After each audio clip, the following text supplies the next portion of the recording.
Добре дошли в пълния наръчник за овладяване на VLOOKUP, една от най-важните функции в Excel. В това видео ще преминем през 5 практически стъпки, за да превърнем хаоса в подредена система.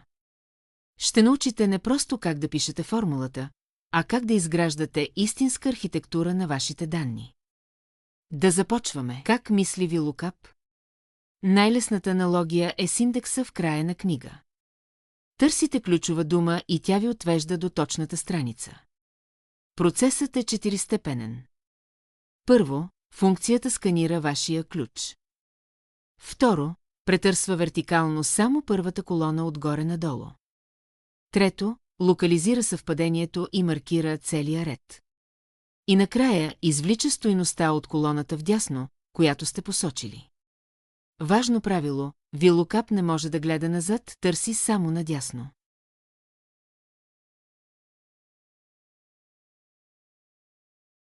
Нека разгледаме синтаксиса. Формулата има 4 аргумента. Lookup value е вашият ключ или клетката, която търсите. Table array е диапазонът с данни, като ключът задължително трябва да е в първата му колона. Call index num е номерът на колоната, от която искате резултат. И накрая range lookup, който определя режима на търсене. Тук е най-важният избор – false или true. Използвайте false за точно съвпадение, това е задължително при кодове, ID-та и имена. Този режим е препоръчителен в 95% от случаите.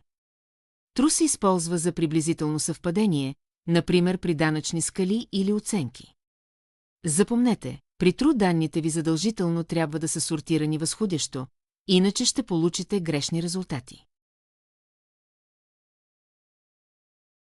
Да видим функцията в действие. В първия ни сценарий търсим заплата по уникален идентификационен номер на служител. Формулата търси ID 104 в диапазона от T2 до D7. Обърнете внимание на знаците за долар пред клетките, това са абсолютни координати. Те заключват таблицата, за да не се измести тя, когато копирате формулата надолу.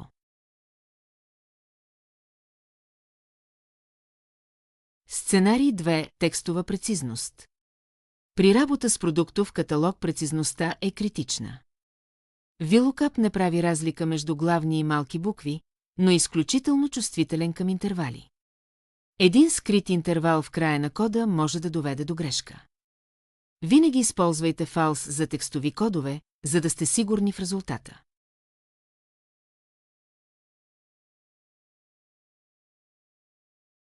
Сценарий 3. Скалата – приблизително търсене. Сценарий 3 ни показва силата на true. Когато определяме оценка по точки, ние не търсим точно число, а диапазон. Ако един студент има 88 точки, функцията ще премине през скалата и ще върне мн добър, тъй като това е последната по-малка стойност преди 90. Тук сортирането е абсолютно задължително.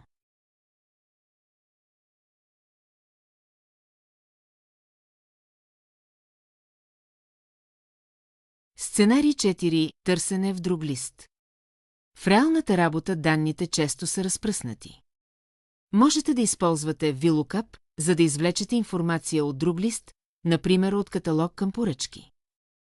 Внимавайте за удивителния знак, той разделя името на листа от диапазона. Ако името на листа съдържа интервал, трябва да го заградите в единични кавички.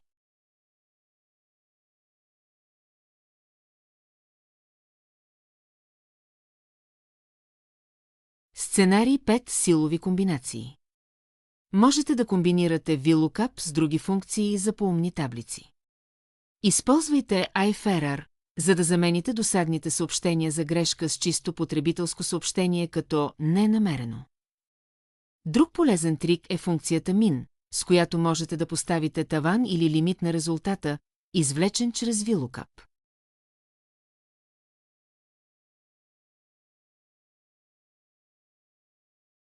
Какво да правим, ако нещо се обърка? Грешка DSN_A означава, че стойността липсва, проверете за интервали. DSValue се появява, ако индексът на колоната е по-малък от 1. DSRF. Означава, че търсите колона, която е извън избрания от вас диапазон. Ако резултатите са хаотични, вероятно сте забравили да заключите диапазона със знаци за долар.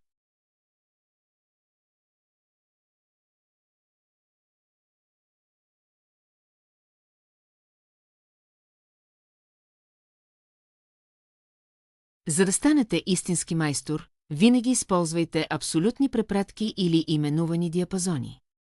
И помнете, светът на Excel не спира до тук. Ако използвате Excel 365, разгледайте XLOOKUP, който е помощният наследник на VLOOKUP.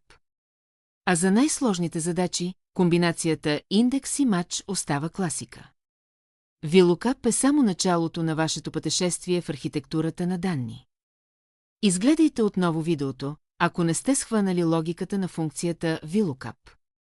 Успех с използването на функциите в Excel.